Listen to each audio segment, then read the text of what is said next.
अगर आपके घर की मकान संख्या 8 पर आती है, तो ये ख़ासकर जो इंसान सेल्फ एम्प्लॉयड होते हैं, उनके लिए बड़ा विशेष फलदायी होता है। ये भारीपन का मकान है, यहाँ आप रहोगे तो आप में ज़िम्मेदारी की भावना आएगी, आप पे कोई ना कोई ज़िम्मेदारी रहेगी, कोई ना कोई रिस्पॉन्सिबिलिटी किसी न किसी की रहेगी।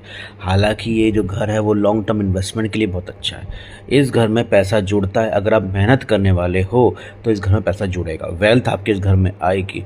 और एक विशेष बात मैं आपको बताऊँ, इस घर को की जो प्राइस है वो और घरों से तेज़ी से बढ़ता है, यानी ये घर लोगों को अट्रैक्टेड करता है, इस घर की तरफ लोग खिंचते हैं, इस मकान की वैल्यू बढ़ती है।